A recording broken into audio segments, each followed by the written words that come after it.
Perfect. Hello, everybody, and welcome back to the WorkAway Podcast. I'm your host, John Hindo. Today, we have a very special guest. He's a very good friend of mine. He is former Algonquin and OCMC alumni as well as me. He works at Karma Dharma in their marketing department as their marketing agency. He is now the founder of Authare, a new business that we'll get into a little bit later. And he's actually a part-time professor now at Algonquin, teaching two courses now. Two courses, yep. Two courses. Everybody, please give me a warm welcome to Mr. Brian Mikula. Hello, everyone. Well, John, thanks so much for having me. I've been seeing a lot of people doing a lot of interviews with a lot of cool people. Yeah. And so I was pretty honored to get the ask from you. And excited to be here. We're excited to have you, man. It's been I'm new at this, but it's been a very, very fun experience. I really, really am enjoying podcasting and hope the listeners are too.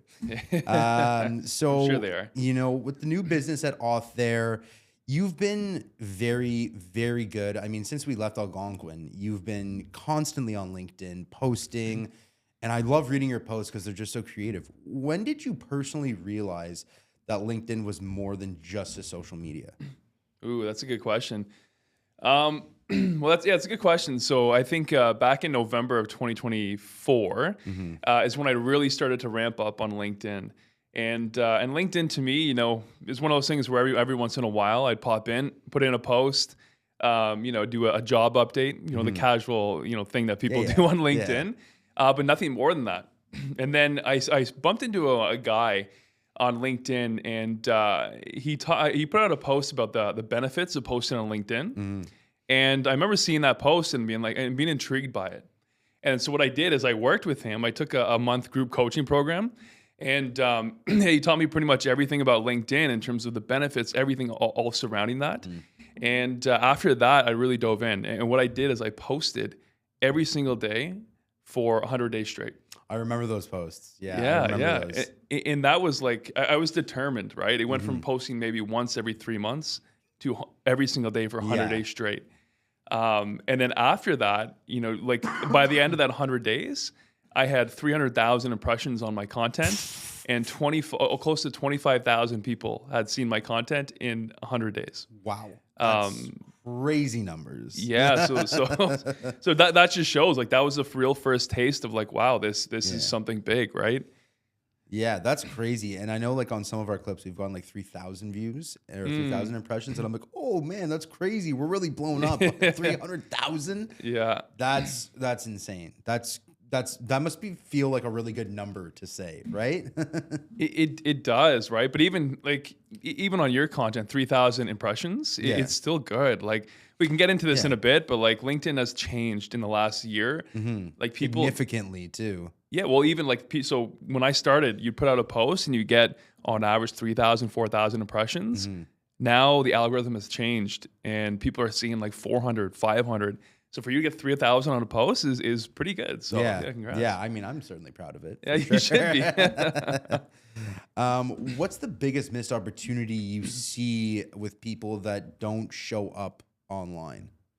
So the biggest opportunity that people don't show up online, it's a good question. It's actually one of the reasons why I started Authare, and is because, in today's society, whether it's the job market is incredibly competitive, service industries, before, again, pre-COVID, you'd work with people in your local area, and now, people are working remotely. You can service people from across the world, whatever that may be. So the world in general is so much more competitive. And if you aren't building your personal brand, if you aren't showing up and allowing people to understand who you are, what your expertise are, everything like that, it's going to be very hard for you to compete in this world. Yeah. So I saw that, and I saw this opportunity. And I also noticed when I was on LinkedIn, I kept going to different CEOs' profiles. Because Authare, it's premium ghostwriting for CEOs and executives. And I go to CEOs' profiles, and there'd be no content. Or there'd be one post from 4 months ago that wasn't even from them writing. It was a reshared post of somebody else. So it's these people are leading these big organizations, yet nobody really understands who these people are. So I saw that, and I started doing some research, and I ran into some stats, And one of them is, 92% of people will trust a company more if their leadership is active on social platforms. Yeah. And then 82% of consumers, we're going to LinkedIn specifically here, Yeah. will be much more likely to buy from an organization if their CEO or leadership is active on LinkedIn. And so seeing the benefits that I've seen for myself, and then, with all that research and going to these people's profiles, I realized there's a huge opportunity here of just people who don't show up, don't know how to show up on LinkedIn. And that was the big gap for me. That was a big light bulb moment for that. 100%. And it really goes to show, having a presence on LinkedIn. And I can give you an example is this morning, actually, on LinkedIn. I was reached out to by a gentleman who runs an adult soccer league at Carleton University. And he said, hey, Jonathan, I was just reviewing your profile and I see that you're very involved in sponsorships and helping out organizations. I'd really be I'm looking to expand that and have someone come in and help us with that. Would you be interested in that? And I was like, oh my God, it's the power of LinkedIn right there is people are reaching out, seeing that I have a clear skill set and then, reaching out. And I mean, I told them, let's connect in the new year because it's Christmas Eve, obviously. So gonna, take some time off and regroup in the new year. But it really speaks mountains to what you were saying. Now you've had a few different businesses since we left school. Personally, you had Life Booster, your window washing business, and then now Authare seems to be your new bread and butter. Yep. How has LinkedIn impacted your business in real measurable ways? Like whether it's leads, hires, partnerships, PR, even. What would you say? That's a great question. And people look at LinkedIn and they think, it's very much B2B, right? I have this service and I'm offering it to other businesses. So LinkedIn's the place to do that, which, to be fair, it is. But so it's funny you asked that question because, the businesses I've had. So one was Life Booster Tea, which was a wellness tea company. Yeah. And at the peak of that, it was in about 30 stores throughout Ontario. Yeah. That's crazy too. Yeah, it was so fun. You guys it was grew so fun. rapidly, which is crazy. Yeah, it was a fun business. But then the window washing, all that stuff. So, but the thing is with Life Booster Tea, this is me selling tea to consumers, right? You wouldn't, there's some B2B in there in terms of I have to do sales with stores, because I have to, email them, do some sales outreach.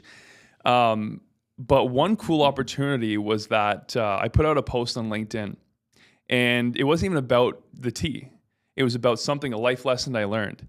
And somebody reached out to me and said, hey, I really resonated with your post. And this person was a distributor, and they were partners with Loblaws. So they're like, hey, I really loved your post. And then when I went to your profile, I saw that you had a tea company. So I went to your website and I looked at your tea, and I thought this was such a cool idea because it's all different wellness teas, everything.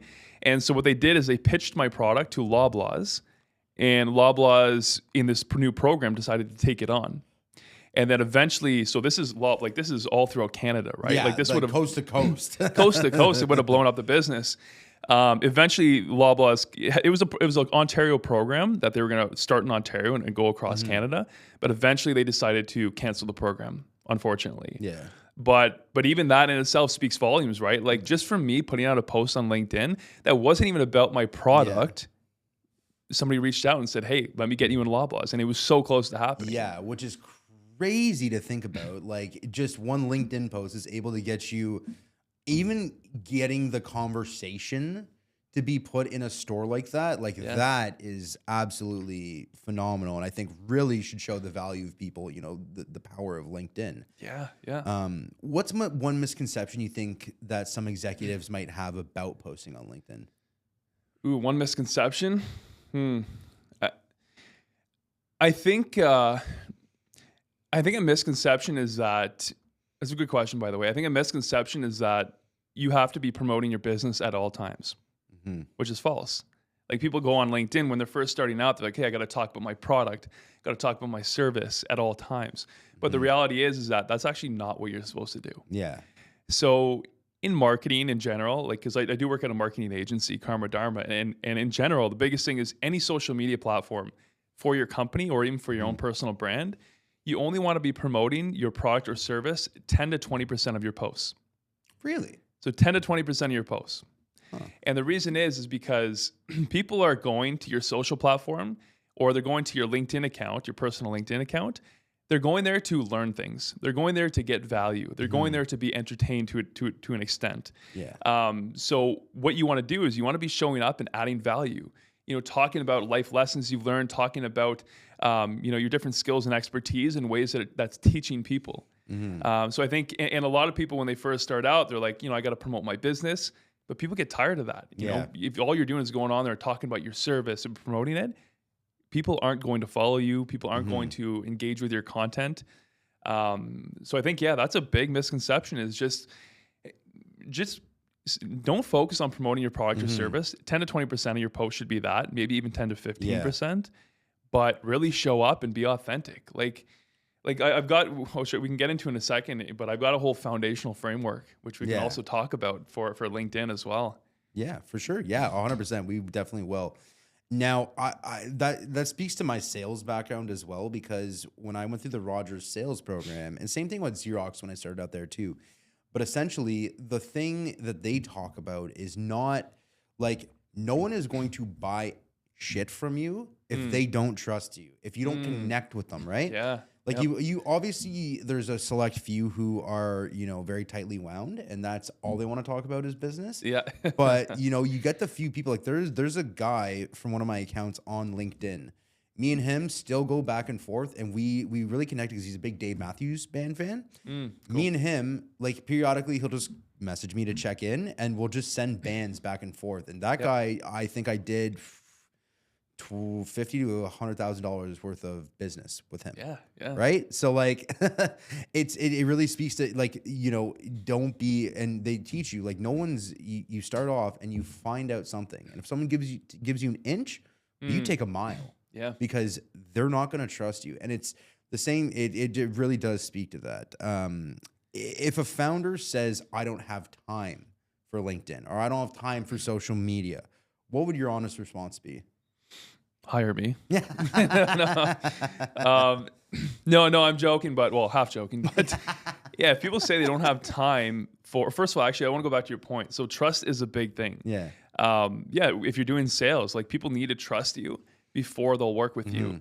And there's also a comparison. Like if somebody has two different people in front of them, one can do the job a little bit better, but this person who can do the job less as good, they trust more. They're going to go with this person they trust more. Yeah. So again, it's all about building relationships, building trust. But yeah, with this, so for people who say they don't have time, honestly, like if you're going from 0 to, I'm not saying go to 0 to 100, right? Yeah. Go 0 to 15, 0 to 20%. Build it up, yeah. And what I mean by that is like, start off with just building the muscle of one post a week. And then once you've got that muscle down pat and you've done that for a few weeks, go to 2 posts a week and build that into your schedule. And then, if you can, find support from colleagues, find support from people around you to help you write that content, to help you put out that content. Or Brian Mikula. Or myself with Authare. But again, like I think all this stuff is with anything, like if you're changing a habit, you don't want to drop something completely cold turkey, right? Yeah. Because if you do that, there's a much higher chance of failure. So same thing with LinkedIn. If you're starting, don't jump in and be like, I'm going to post 5-7 times a week. Jump in and say, I'm going to post once, twice, 3 times a week just to get a feel for it. And then and really build on that muscle from there. Yeah. And that really resonates with me because I've been going to the gym a lot recently. And nice. I remember I work with a life coach and she was saying, don't be like, John, you haven't been going to the gym for 8 months now. Yeah. Like, don't rush in and start going 7 days a week, Yep. She was like, start off going 1 day a week, then next week go 2 days and then build it up slowly but naturally where it becomes a habit. Whereas like now, like I was up at 5:30 this morning just because my natural clock Good for you. I'm just, I'm trying, man, that's for sure. But it really speaks to that of building the muscle. And, it's like I said in my interview when I first went to Rogers is like, it's like when you're cold calling, picking up and putting down the phone. It's like reps at the gym. It builds the muscle, it builds it up, and then before you know it, it's all you know how to do, which Yeah. I think I'm getting to that point. So yeah. Well, but even for you, like when you started going to the gym, you know, it was one of those things where you probably woke up, almost dreaded it some days, and it was difficult to get there. But now you're in a spot where you're like, you've done it so many times now, it's become a habit. Like I was late going this morning, and Shame on you. Shame on you. But like I was late going this morning, and like it's kind of shifted my day a little bit where I'm like, I'm not, you know, we're filming this podcast, but I'm like, I'm not 100% where I want to be because I haven't set the tone yet, because that's what I find it does. So I'll be actually going after here. But yeah, it's yeah. Now you were speaking earlier about, you know, laying down the right foundation on LinkedIn and your foundation. If someone's profile is underperforming, what are the first 3 things you would like look at and think to fix? Yeah, good question. Almost should have put mine up on the screen there. Yeah, a little audit, a LinkedIn audit. Could have. Well, first off, I think like the basis of everything is before you start putting out content, you just want to get your profile in order, and that just includes the basics of, you know, getting your profile photo, like a nice headshot of you up there. A lot of people actually have their headline as, you know, as their job title. But there's actually a better way to do that. And what it is right in your headline, because when you put out content, people see your face, and underneath they see your headline. So what you want to do is you want to tell them exactly how you can help them. So for myself, is my headline under my face is I help CEOs and the organizations they lead grow through strategic LinkedIn and marketing. So right away, people understand how I can help them. So again, for me, it's really building out the basics of getting your headshot in there, getting your headline, getting your cover photo done, and also getting a really good bio, just talking about what you do, the problem you solve, the solution you offer, and how people can reach out to you as well and do business with you, essentially. So we're going to change it up, and we're going to do something a little bit new here. Why don't you take a little look? There you go. So I don't know if the camera can see that, but I've got John's LinkedIn profile in front of me here. And we can add it in post. I can show. Okay, perfect. Yeah. So we're doing a impromptu audit on his profile. Okay, so first off, and again, yeah, hopefully this shows up on the pod, but yeah, we got John. So he's got a good headshot. So that's, you know, as I talked about, one of the things you want. That was the OCMC the year that me and you went. I know. I recognize it. Yeah. I should probably update it actually. Yeah, you could. Audit number 1. Yeah, audit number 1, updated profile. Photo. But right away, so the first thing I said, right, is, you know, a lot of people have their job title or where they work in their headline. But realistically, like, you know, you do so much and you can help people in so many ways, whether that's, you know, related to WorkAway Offices, whether that's related to the Ottawa Business Club. Like right away, have a one-liner of how you help people. So they know right away the value you're going to add to them. Your cover photo, you know, you've got this nice landscape in the background. Do you recognize that? No, I don't. Where is that? That's Green Lake in Whistler from our trip. Green Lake. Oh, okay. Oh, yeah. Okay. There you go. There you go. Yeah. So John, he's got this landscape, but you know, what you can do is instead is replace that with, you know, again, it could be another picture of yourself to really emphasize the personal brand piece, but also just how you help people. So for mine, I have Karma Dharma, the logo, plus what I do at Karma Dharma in terms of, you know, I help agencies or organizations generate leads and revenue. And then underneath I have my Authare logo, which is, you know, premium LinkedIn ghostwriter. So right away, again, people are going on and seeing, okay, these are the places he works. This is the company he founded, and this is how he can help me. So with that, so yeah, your headline can change, your cover photo can change. If I'm looking at your about, I won't dig into the about too much, but I wrote that when we were in school in skills. So yeah, so what, 6 years ago? Yeah. So what I'd love to see here is, you know, it really just start off with the problem. So however, you know, whatever your personal brand is, how you help people in your about, start off with the problem, shift into the solution. So here's the problem that's in the market. Here's how I solve that problem. then give some bullet points of proof points. Yeah. So I've helped somebody do this. I've helped an organization do this. Blah blah blah. Right? Like give those proof points, and then from there, a little bit about you at the end in terms of what your interests are. So maybe your hobbies, whatever that is, because I have way too many. yeah, there you go. I know you're doing racing, all that stuff, but you want to, again, with personal branding, you want people to not just understand your expertise, but you also want them to understand who you are as a person, right? Because you want to be relatable. Yeah. So problem, solution, proof points, and then a little bit about yourself, and then a one-liner on how they can reach out to you. Perfect.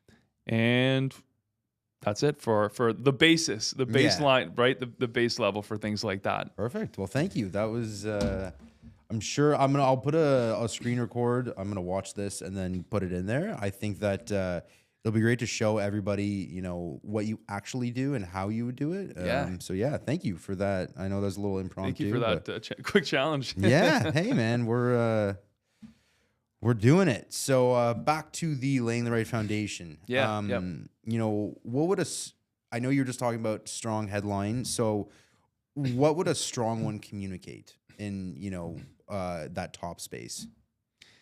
Well, for example, like as I mentioned, just, for mine is I help CEOs and the organizations they lead grow through LinkedIn and strategic marketing. So I think for me personally, that's a good one because it encompasses Karma Dharma, the marketing side, and also Authare, the LinkedIn ghostwriting side as well. But yeah, it really just, you want to show the value, have them understand right away what you can offer them. Right. Yeah. But on the flip side of that though, like with LinkedIn as a whole, so that's one question, right? Is the profile. But one of the questions I get asked a lot is, how do I start showing up and posting content? Because with LinkedIn, like your profile is a foundational piece, but the content, like you don't get anywhere without posting content. So yeah, I can get into the framework and all that if you like. Yeah, absolutely. Okay, cool. Because that's, I really want to, I'll come on here and also just offer value, right? Yeah, that's also what I've been talking about. So with this, practice what you preach, right? Yeah, exactly, right? So with LinkedIn, with content on LinkedIn, posting content, question I get asked a lot, or the statement I hear a lot is like, I want to start posting, but I don't know what to post about. And so I have this foundational framework that I use. I've done a couple of speaking opportunities where I've shown this to people as well. But what this is with your personal brand on LinkedIn, first step is to figure out what your personal brand is, how you want to show up, what do you want to be known for. And to do this is what you really just, you look inside yourself, say, I want to be known for marketing, personal branding, different things like that. And you build out your 3 to 5 content themes. And your themes are the things that people are going to know you by. And so, for example, mine are marketing. They are personal branding in CEO/executive visibility, personal development /motivational, and wildcard as well. And why wildcard? Well, so the fourth one is wildcard, and I always tell this to people, and this one is, so wildcard means you can post about anything. You can post about a trip you went on, post about your dog, post about a workout you did at the gym, whatever you want, because wildcard can mean anything. I was gonna say, yeah, when I hear wildcard, I think something wild. No, it's not so wild, but it's really just anything. Yeah. And I'll continue on with the framework, but the reason I say wildcard is because you want people to resonate with you. And my girlfriend and I, back in February of this year, we went and stayed overnight in an ice hotel. I saw that. Yeah. And so what I did is I posted about that on a Sunday on LinkedIn. And somebody reached out and said, hey, that's so cool. It's so cool that you did that. We ended up chatting, and then we got onto a call, and then I ended up sending him a quote for a website audit. Nice. Right? So it's like this wildcard post about an ice hotel we stayed in turned into almost a business opportunity. Yeah. So there's value in that. But yeah, so you choose your 3 to 5 content themes. So for example, mine is personal development / motivational, marketing, personal branding, and wildcard. So you've got your themes. And now what you're going to do is there's 4 different post types that you can do. And every day you're going to have your theme, whether it's marketing, you're going to choose one of the 4 post types. And the 4 post types are tips and how-tos, They are thought leadership, so you commenting on something that's happening in the market, personal stories, and then also client success stories. So every day you have a theme. Say your theme is marketing. You're going to choose one of the 4 post types, whether it's a personal story, client success story, tips and how-tos.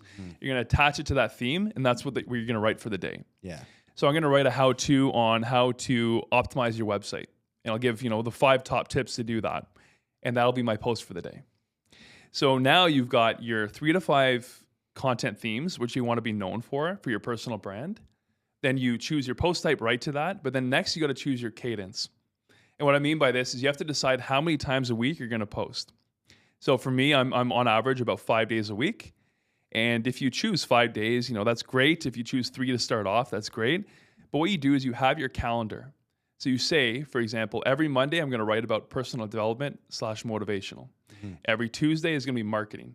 Every Wednesday is going to be personal branding. Thursday I'll do marketing again. Friday I'll do personal branding. And then every Sunday is my wildcard slot. So now you have this week built out for you, right? Then all you have to do now is just drop in your content types. So you say, okay, every Monday I know I'm posting about motivational and personal development. Yeah. Now I got to figure out what I'm going to write about. So when you do that, what it does is it never leaves you guessing, right? It never leaves you guessing in terms of, what should I write about today? Because you're writing about marketing. You're writing about personal branding. And then from there, a good thing to do, and this is what I do, is I have what I call a chat GPT session. And, and what I do with this is I sit down and I say, I use the voice version actually. So I go back and forth with it. And I say, these are my content themes. This is what I want to be known for. And I say, can you generate me, 20 topics per content theme? And then it gives me a list of 20 topics for marketing, for personal branding. And I look at those and I choose the ones I'm like, yeah, I can speak to that. Yeah, I have knowledge in that. Yeah, I can offer value in that. And then I start to slot them into my weeks. And so by the end of this whole system, I've got my content pillars of what I want people to know me for. I've got every day of the week is a different content theme. And then I start slotting in those different topics. And then I start writing to them. And then that gives me, that gives you like the foundational baseline of content creation on LinkedIn. That's the basis. Those are great bases. And I do 3 out of those 4. So obviously we have the WorkAway podcast here in WorkAway Studios. If you're looking to book a session, we will be launching the WorkAway Launchpad Creation Studio soon. So that's a full service package where we do everything from design, creation, everything behind the scenes. So keep your eyes out on LinkedIn for it. Maybe we'll get Mr. Brian here to ghostwrite us to post. Yeah. But I've done that naturally where I'll find a topic and then I'll go into Canva and I'll do, 12 weeks of, so one of our most recent campaigns was WorkAway Wednesday. That's where I just chose 12 topics, about the different coffees, coffee, free parking on site at WorkAway, and the benefits of the services that we offer.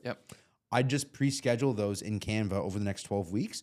So I know every Wednesday I wouldn't have to worry about that post. And, and then Mondays using the WorkAway podcast. That's my point. Sorry, I got off track there. WorkAway with the podcast, Mondays is when I post clips. Right. And then Friday is typically, we've just launched the WorkAway calculator online. If you want to go and check out the WorkAway calculator by entering, your team size, your email, and your name, we can actually tell you a ballpark of what you're paying in your rent for your lease, and then show you what you would pay or how much you would save with a WorkAway lease. So go check out calculator.workawayoffices.com. I love these mid-podcast plugs. This is awesome. Yeah, feel free to as well, man, because you'll get to use these clips after as well. We'll run it through Opus and then give it to you. But I've done that, but it would be interesting to really start using that full foundation of the 4. What do you think can make an about section on LinkedIn credible versus salesy? Credible versus salesy. Well, as I mentioned before, I think the credibility piece really comes from being authentic. Being authentic, and that comes in a couple different ways, right? in your about section, you can show up and say, yeah, this is what we do. These are the problems I solve, everything like that. But you need to back that up. And that's why I say that, that proof point, those bullet points. Proof in the pudding. Yeah, proof in the pudding, right? Like you need to be able to back up, because any day of the week I can say, this is what I do. This is what I offer. Yeah. But if you have the real proof points, that's what's going to be that credibility builder there. And to your point, being authentic, like huge thing about being on LinkedIn and being successful on LinkedIn is being authentic. So being vulnerable, showing up as your true self. And if we're talking specifically to that about profile or that about section, at the end where you talk about yourself a little bit, like I talk about how I love entrepreneurship, I love cycling, I love traveling, like all these different things. That it just letting people into your life a little bit, is gonna help make that about profile or the about section a little bit more credible. With that. So, giving them a sneak peek in your life and just showing them that you're a human, essentially. You're a human, yeah. Right? That's huge. That's instead huge. of just, we reported this number this year and we're up 300% in profit, and but really showing, the human side of things. Yeah. That's interesting. Yeah. I might start doing that with my brand and start sharing some of our racing stuff, because a lot of it is more Instagram reel focused, but definitely should definitely do more of that, because like I love skiing, I love racing, I DJ. Yeah, you do a lot of different things. Yeah. but that's to that point though, right? Like if you talked to 95% of people who see your content on LinkedIn or know you from LinkedIn, most of those people 95% of those people would have no idea about these other things you do. Yeah. But if they knew about those things, maybe they do it as well. And then you start to have these conversations, you start to connect with more people, and you start to stick in people's minds, right? So you think that having car and music enthusiast in my headline isn't enough? Yeah. Honestly, but put that in your bio. Yeah. But yeah, it's interesting though. Like the piece around authenticity on LinkedIn is huge. So from experience, the posts that do the best or that perform the best on LinkedIn are the ones where you're not even talking about your service or anything like that. You're just talking about, something that went wrong in your life and how you fix that. A moment where, you stumbled, but you came back and learned a valuable life lesson. Yeah. Those things where you show up authentic to yourself and very vulnerable, like those are the things that people are they're gonna respect and they're gonna be able to relate to. Yeah. And that's what performs the best on LinkedIn. And that's what I feel too, is I hate seeing people that not that I hate, sorry, that's a very strong word. You definitely hate it. I strongly dislike when people are only talking about their wins and they don't show the failures of getting to place. And that's why on this podcast, I've tried to be raw and real about, my shortcomings and everything when we talk, because that's it's that authenticity. It's being vulnerable. It's sharing your experiences that will resonate with other people, because as we both know, we fail a lot more than we succeed. 100%. But if you're not failing, that means you're not trying. And is that really, a life worth living? Yeah. Well, you're not trying, but you're also not learning as well, right? Learning, exactly. Yeah. Exactly. That's something that Bill Garbarino, one of our former professors, he's just the absolute wizard of everything. The amount of knowledge that man has, I don't know how his brain hasn't exploded. Yeah, it's pretty incredible. Yeah. Because he just spends an hour a day learning. Yeah. Doesn't matter whether he's reading a report, an article, watching a documentary. Well, I don't think he watches too much. I think he's more of a reader, but that's some tactics that someone our age would do, right? And so I think that really, having knowledge and sharing your knowledge too. Like I remember the other night, actually, my mom, it was on Monday night. My parents and I were going to a Christmas party out in Rockcliffe, and my dad was playing Seven Nation Army by the White Stripes. Okay. And he heard it at the Blue Jays. He went for one of the games when they were in the playoffs, or in the finals, actually. And he asked me, "Hey, what's this song?" And I go, "Oh, Seven Nation Army by the White Stripes." And we're going there on the way to the party, and he's playing in the car. And I go, "You really like that song, eh, Dad?" And he goes, "Yeah, it really is great." And then I start going on my spiel about how the White Stripes were very forward thinking in terms of Meg and Jack White, husband and wife, starting a band when it's just Jack singing, playing the guitar, and Meg on the drums. And I started going into like the lore of White Stripes because I'm a big music guy, obviously. It's in my LinkedIn headline.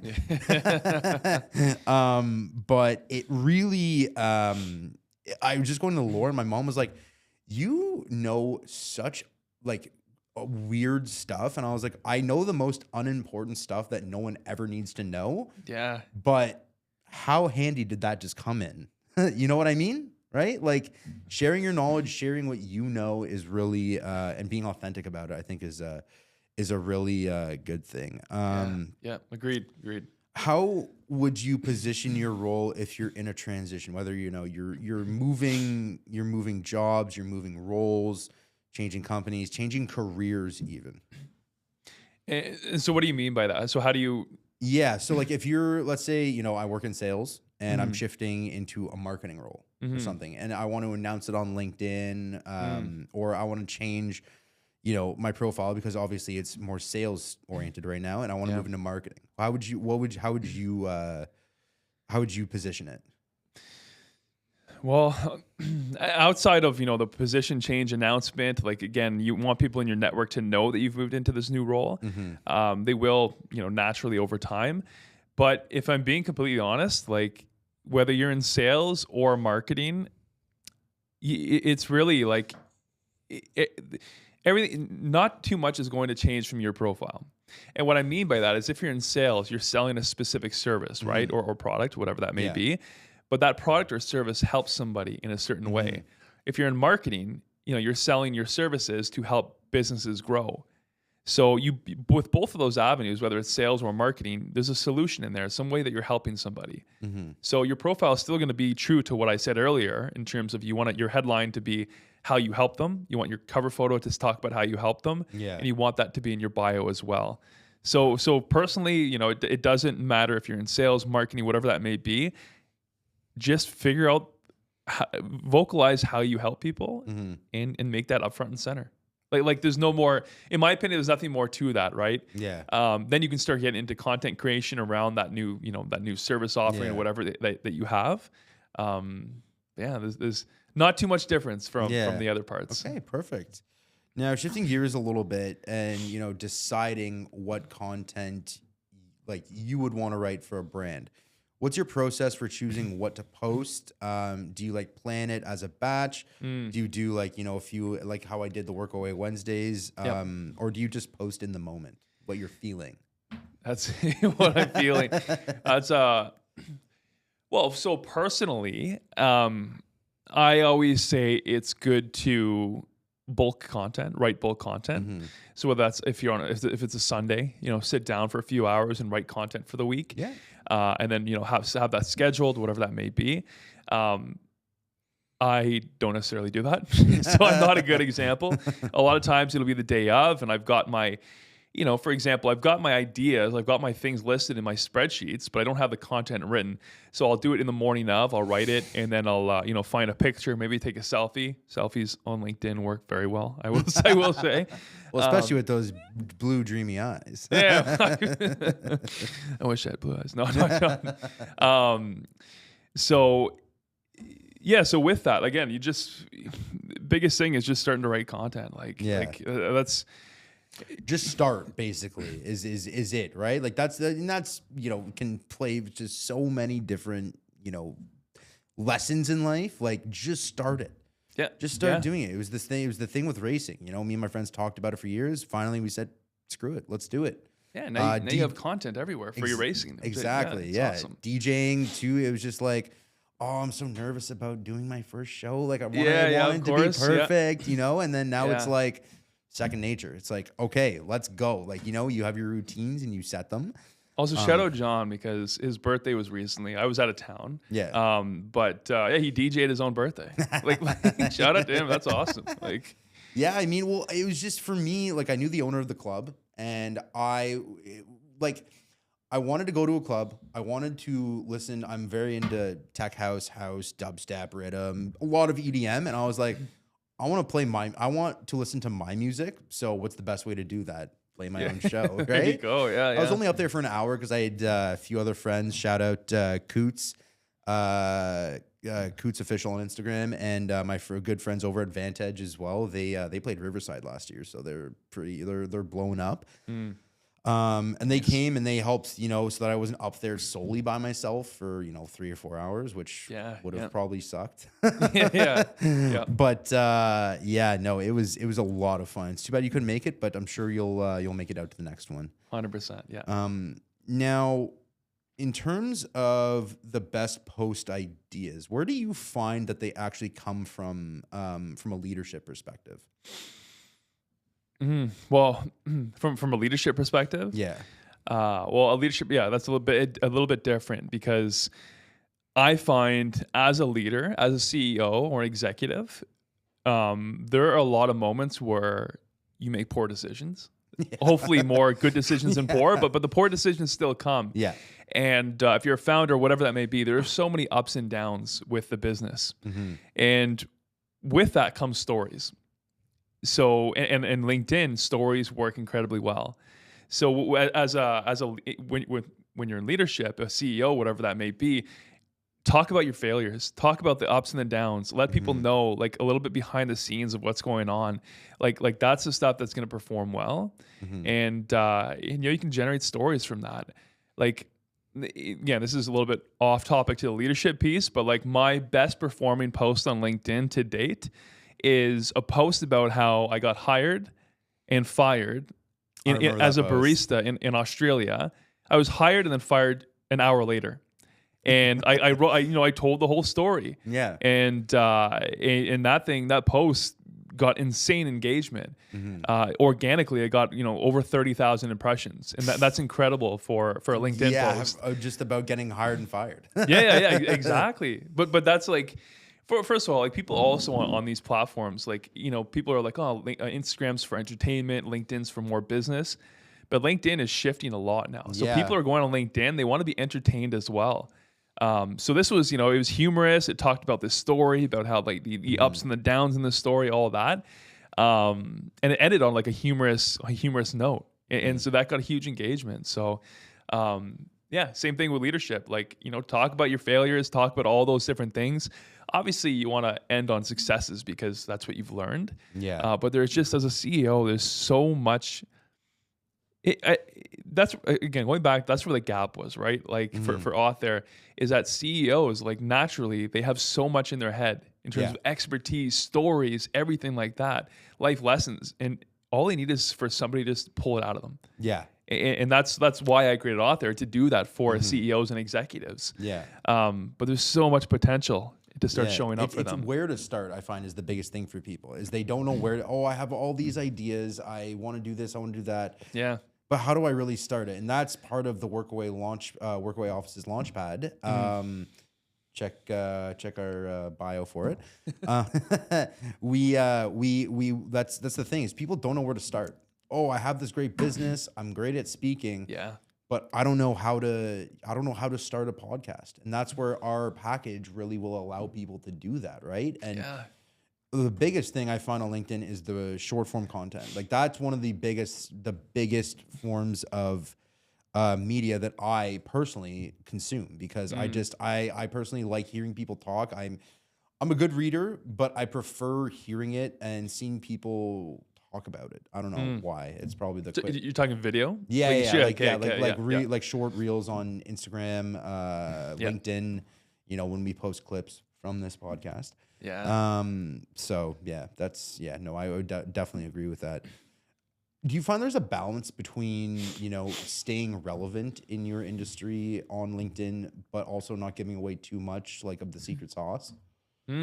That's a really good question. And that's actually funny, because recently we put out a post for Karma Dharma for the marketing agency, and a colleague was like, I think we're giving away too much. And I was like, well, actually, I disagree.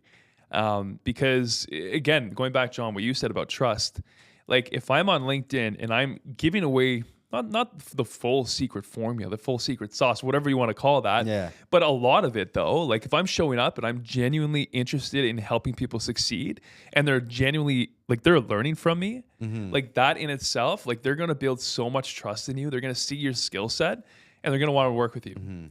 And let's be fair, or let's be honest. You're like most people, even if they learn how to do something, they're still going to sit back and be like, well, I actually don't want to do this myself. Like I know how to do it, but let me just hire somebody to do it for me, take care of it for me. And they're going to think to that person who they learned it from. So if I'm talking about, the best way to overhaul your website and make it optimized for lead generation, and now they have this full playbook in front of them, but they know it's going to take 20 hours of their time. They may not have that. So they're like, okay, I'm going to go to Brian for that. So again, just my philosophy is just go up, show up, add value, teach people things, and eventually that's going to pay off. Because every time you teach somebody something, that trust meter builds up in terms of their perception of you, and then eventually, once they need your service, they're going to go to you. So just show up, teach people things. The number one intention is to do that. And what's a topic that you think that executives should talk more about but don't? As I said, like just really Being you? being you, being authentic, telling stories. Yeah. Less about your product and service. Once you start connecting with people, you'll naturally talk to them about that.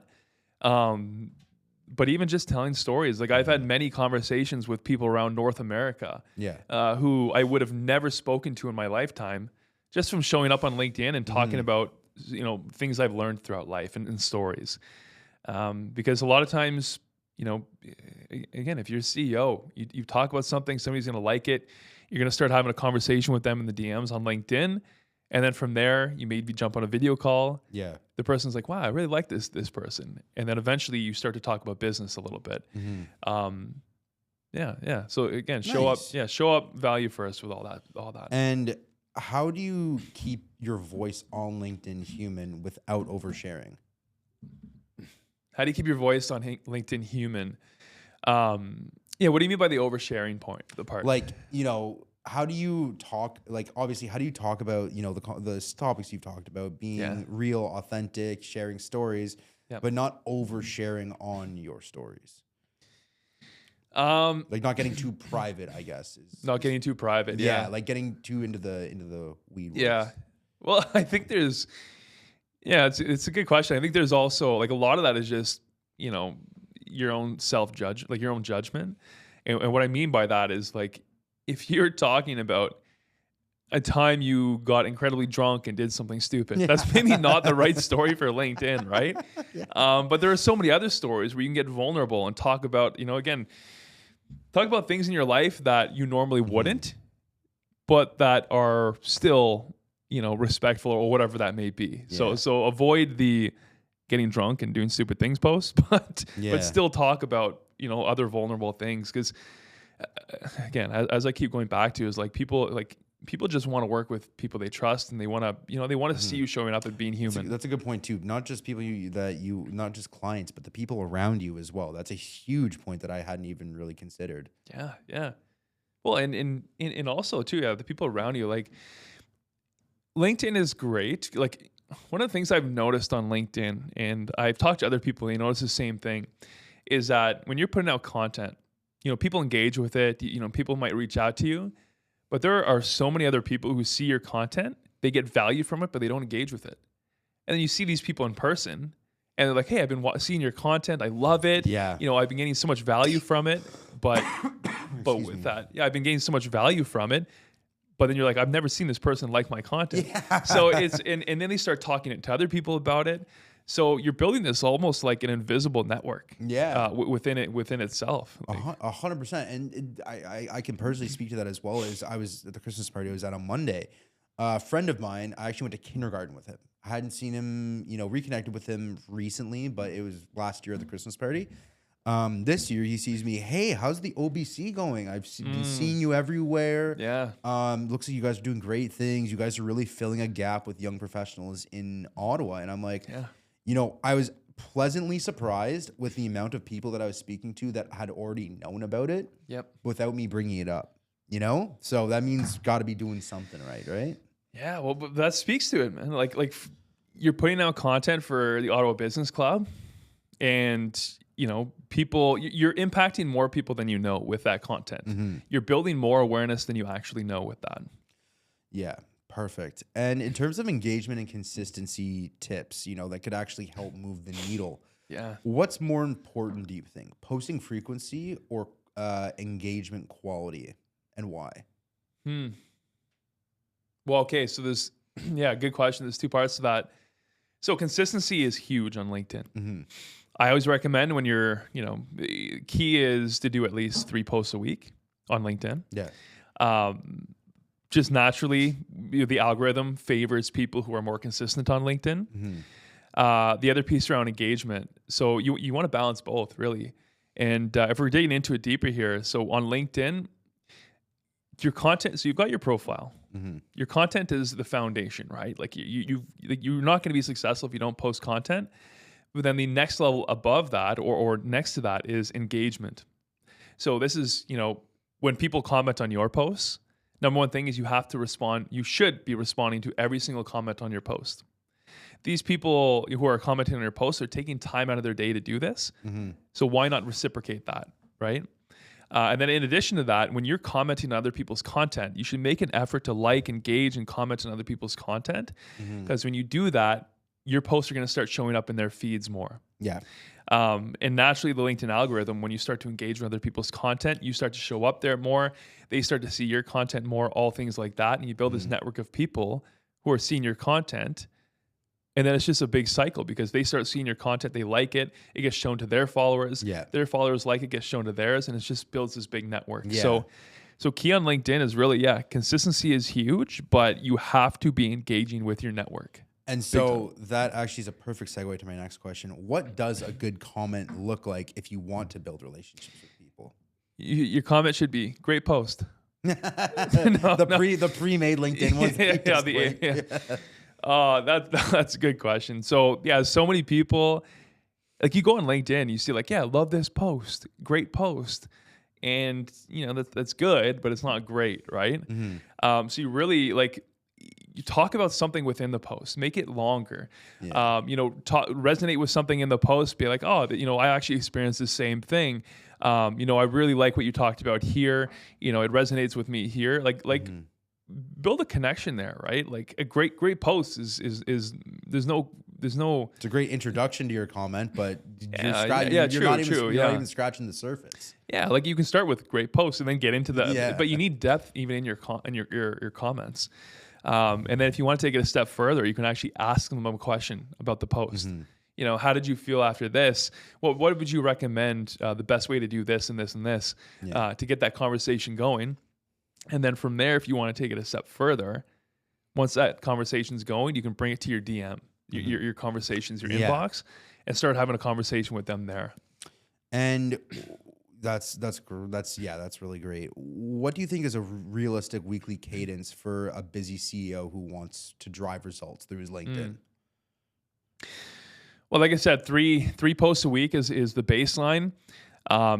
Through Authare, I offer a few different packages. One is 4 posts a month. It's just to get you online. Mm-hmm. The other one is 3 posts a week, and the other one is 4 to 5 posts a week as well. So a few different packages.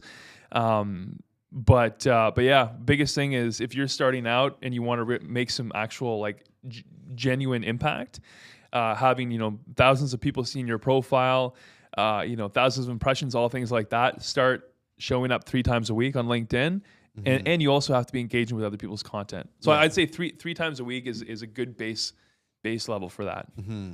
And how do you stay consistent? Obviously, business can get super chaotic, super busy. Yeah. How would you recommend to someone to stay consistent when times get busy?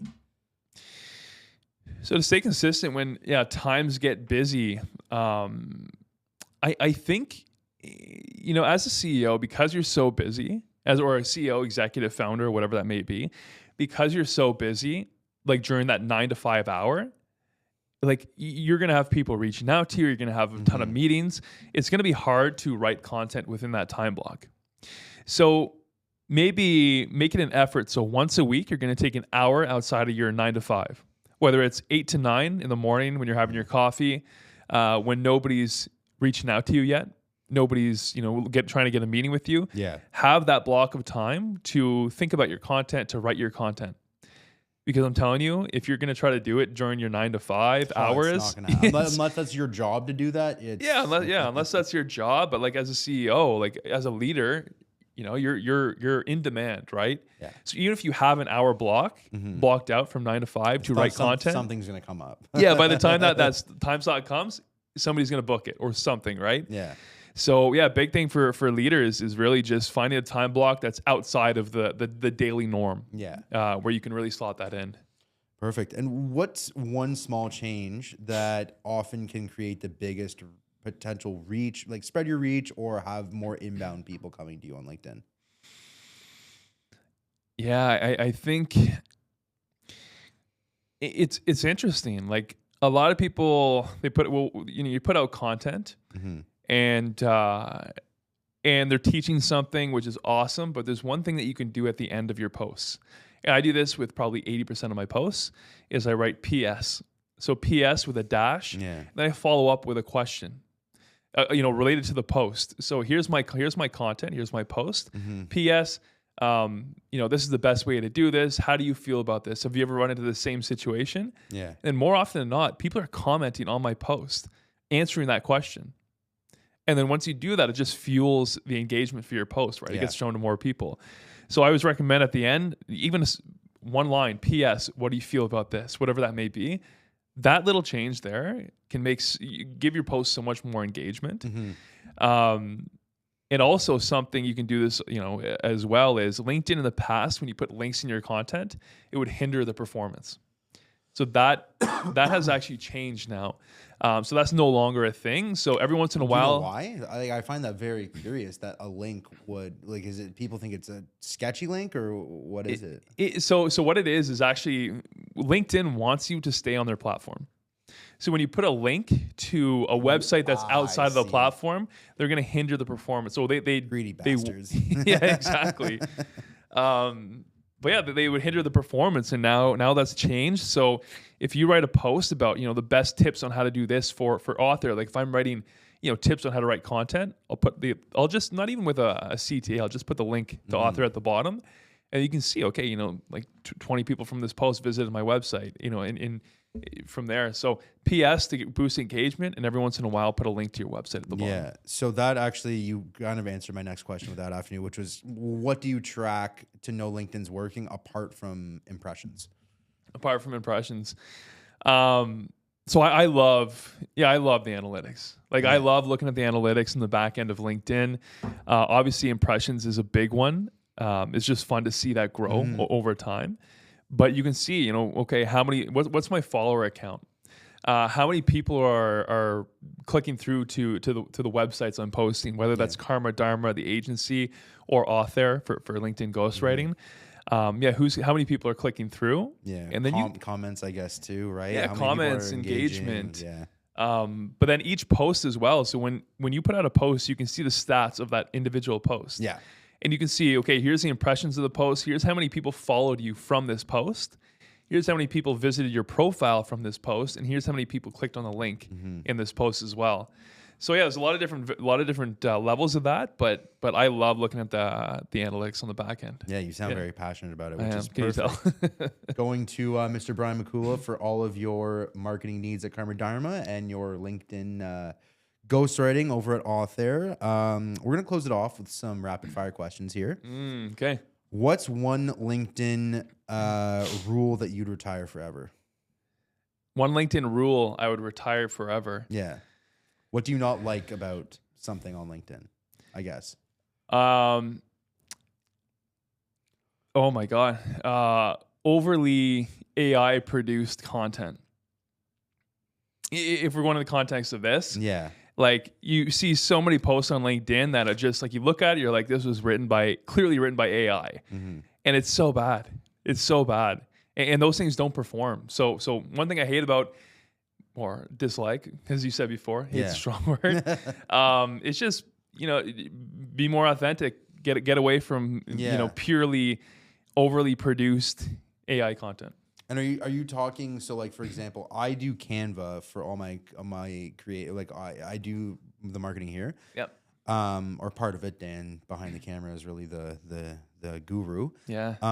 But I go in Canva and then I'll take a template. I'll do WorkAway branding on it. I'll usually change the post to whatever I need it to. I'll just use it as a template. Yeah. Are you talking about things like that? Or are you talking like the actual, like, when I download it, throw it into ChatGPT and say, spit me out a social media post?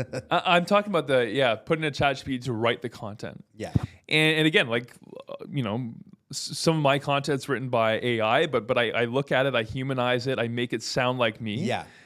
So there's no harm in that. That's not what I'm talking about. But it's just like the copy and paste of like... Yeah, very just straight AI and like all these different signals that this was written by AI. Like you still need to have some humanness in there, right? Yeah. You still need to have, your voice, all these different things.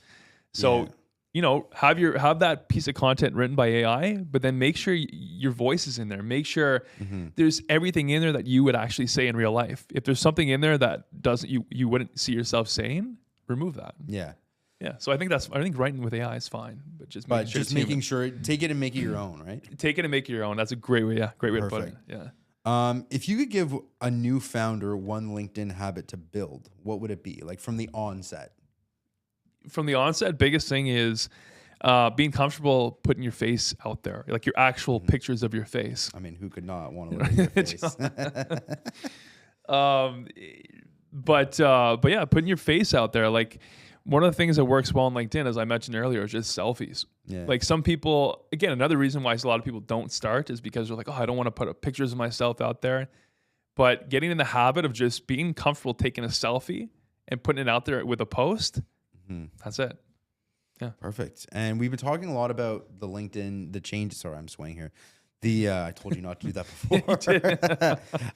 What do you think? We've talked a lot about changes on LinkedIn for the upcoming year. Yeah. What do you think is the next evolution of LinkedIn for executives in 2026? That's a great question. I think it's focusing on entertainment. So LinkedIn is no longer this boring platform, right? That's very professional, very corporate. More things are showing up that are humorous. More things that are showing up that in the past wouldn't have been quote unquote acceptable on LinkedIn.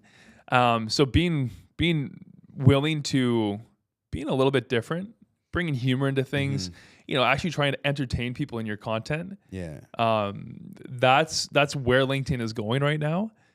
It's interesting. LinkedIn in the past, they kept pushing video. They wanted you to post videos, and they actually brought on an Instagram Reel feature where you can, start swiping through videos. But then every time somebody would post a video on LinkedIn, the impression count would be extremely low.